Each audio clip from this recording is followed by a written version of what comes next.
So, a new book out tomorrow is shedding light on how Donald Trump's time hosting the reality TV show, The Apprentice, cemented his image as a successful businessman and ultimately helped catapult him into the White House.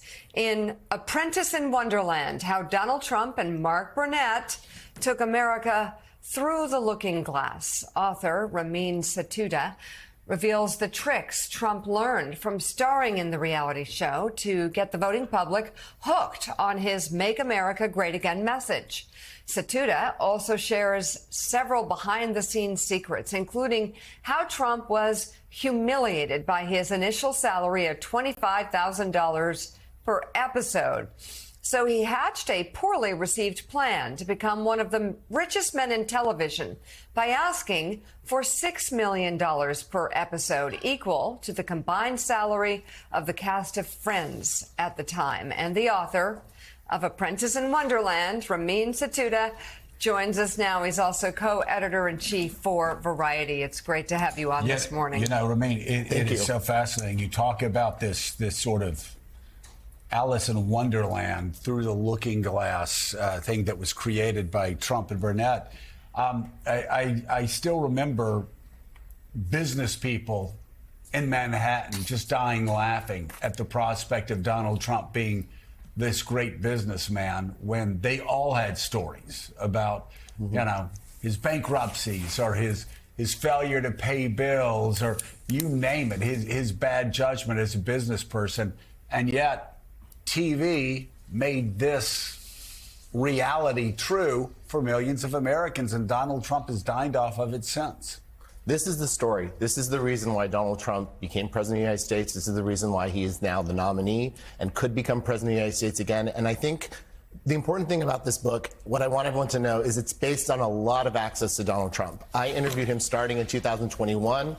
I, as a journalist, spent more time with him than any other journalist since he left the White House on the record. We talked a total of 6 times. We were sitting together in the boardroom at Trump Tower watching clips of The Apprentice together. And yes, this book is about the show and the warped reality that we all live in. But it's also a story about a president in exile, Donald Trump's mental temperament in the months after he left the White House, his desire for revenge, his fixation on famous people. Joe, he's actually very fixated still on you. He talked in very specific detail about an interview that you did in 2015 where Lawrence O'Donnell was questioning how much money he made off of The Apprentice. Most presidents post-presidency are thinking of happier thoughts or thinking of moving on with their life, but he was still remembering everything, every negative thing that anyone said. And this book is also a warning because Donald Trump knows how to use the media. He's never been taken out. People keep saying, okay, the Trump era is over, we're moving on. And he won't leave because he's a reality star. And it's very hard to move on from reality stars. They really know how to captivate their audience. Yeah, Ramin. Yeah, and by the way, really quickly, that's just a reminder.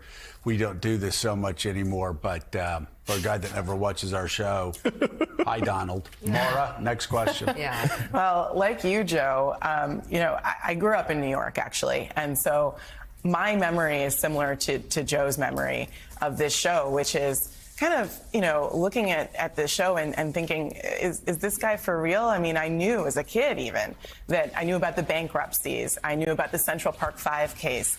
I knew that he was desperate to be an insider in New York society, but really was never an insider.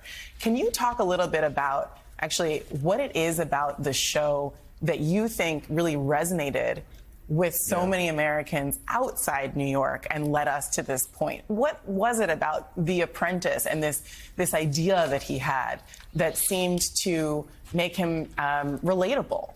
So The Apprentice premiered in 2004. At the time, I just moved to New York City. I was a reporter at Newsweek, and I started covering the show at the time. So I had a lot of insights into the show and a lot of access to Donald Trump going back 20 years. And so at the time, what was so groundbreaking about the show, there was Survivor, there was Fear Factor, there were a lot of reality TV shows, but they were always aimed at the lowest common denominator. The Apprentice positioned itself as smart reality TV. It was going to teach you about business. Everyone had a job. A lot of millennials, people in their 20s and 30s at the time, saw it as aspirational reality TV, where they could go on the show, they could show how smart they were, and then Donald Trump was the voice of judgment. He decided who was good, who was bad. He went in the boardroom, he hired someone, they could go work for his company and make $250,000 a year. It was seen as smart reality TV. And Donald Trump, because of the editing that he got, because of the way in which Mark Burnett, who created the show, portrayed him on The Apprentice, people started to think he was smart, he was funny, he was a good family man, and he was very good at business. And that image is the image that made him president of the United States. Those are the voters, the millions of people that watched The Apprentice for the 14 seasons that Donald Trump hosted it, that became his base. Yeah, I mean, you look at it. I mean, you can look at The Apprentice, you can look at The Art of the Deal. I mean, as far as the branding goes, yeah, it was pretty extraordinary for where he ended up going. But I remember after The Apprentice came out, Mika, I remember, well, a couple of things. First of all, my son, then at the time, who was 12 or something like that, you know, starts walking around the house going, "You're fired, you're fired." And I like, this is breaking through, This number definitely one. breaking through. Number one. Number two, I remember driving around Lower Manhattan, cab driver, and I always interview people that are driving me around. "Hey, how you doing? Where are you from? What do you do? How, you know, when did you get to America? Whatever." And I remember one guy saying to me, he said, "You know, I'm driving a cab now. I've been doing this for 6 months. I'm going to save enough money. I'm going to buy a car. Then I'm going to get 2. Then I'm going to have 4. And one day I'm going to be just like Trump." And I sat there thinking, this is probably 2005, 2006. I was like, huh? Yeah, you know what? You talk about a brand resonating. Yeah, for sure. This really is. And Ramin, I'm wondering if you've taken a look at, and you know, there's so many episodes, and I've also, you know, you hear rumblings about outtakes and what the fate of those are. I guess they're not legally gettable and seeable, but apparently there's a lot to learn about Donald Trump, not only in the episodes, but in the outtakes. Well, he was Mike the entire time, and he loved being in the boardroom. It was his favorite part of the show. He didn't understand why he talked to me about how he didn't understand why there had to be all this extra stuff with the contestants. Not surprisingly, he just wanted the camera to be on himself. So the boardroom scenes would go on for, even though they were on TV, they were only 10 minutes, they'd go on for sometimes 3 or 4 hours. And he was Mike during all of that. And I asked him about the tape, the alleged tape that exists, where he allegedly said the N-word, and he denied it. Mark Burnett denied it. They said there's no bunker in which that tape exists. But that has been something that's followed him and persisted, and people have talked about. But the other thing that I think is really interesting, because I really got to know Donald Trump post-presidency, and I got to see what he was like. And over the weekend, he was talking about how Joe Biden needs to take a cognitive test. Joe Biden, you know, isn't all there. Donald Trump had severe memory issues. As the journalist who spent the most time with him, I have to say he couldn't remember things. He couldn't even remember me. We spent an hour together in 2021 in May, and then a few months later, I went back to the White House. I went back to Trump Tower to talk to him about his time in the White House, and he had this vacant look on his face, and I said, "Do you remember me?" And he said no. He had no recollection of our lengthy interview that we had, and he wasn't doing a lot of interviews at that time. So I think that the American public really needs to see this portrait of Donald Trump, because this shows what he is like and who he is and who he has always been. Ramin, I'm curious why you think he talked to you so much. I mean, it seems he loves the identity of being a TV star. I mean, that's self-evident. But why you? Why do you think he talked so much, and why do you think that his people were so willing to let you do it? He was very excited to talk to me. He actually reached out to me when the book was announced. As the editor-in-chief of Variety, he has a lot of affection for Variety. He has the Variety ratings from The Apprentice framed up in his wall.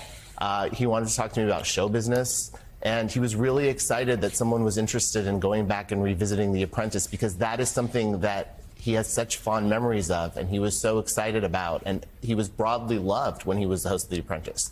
When he was the President of the United States, he wasn't, and he's very aware of that as someone who's savvy about his own media image. And so we kept extending the time. He was very pleased with our interviews. He really liked when I showed him the opening theme song from the show. He lit up and was very, very happy. When he watched himself firing Omarosa, he lit up and he was very, very happy. And so we went back and visited key scenes on the show in Trump Tower, and it was the happiest he was. And then he would talk about being president, and he would become very gloomy and upset and resentful, and then he'd have his list of enemies.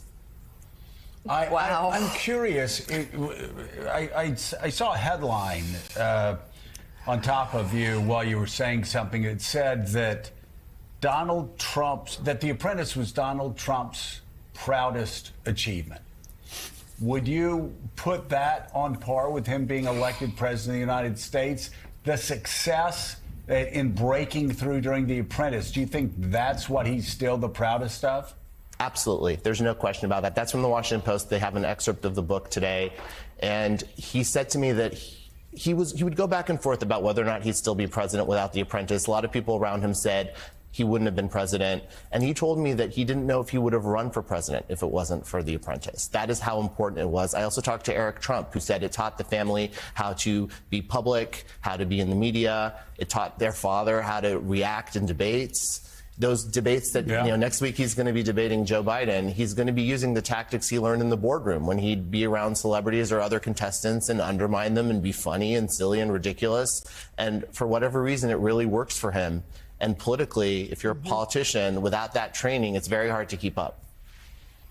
Yeah, it's fascinating. The new book is entitled Apprentice in Wonderland, How Donald Trump and Mark Burnett Took America Through the Looking Glass. And it goes on sale tomorrow. Ramin Satuda, thank you very much. Congratulations on the book, and thank you for coming on the show this morning. Thank you for having me. We appreciate it.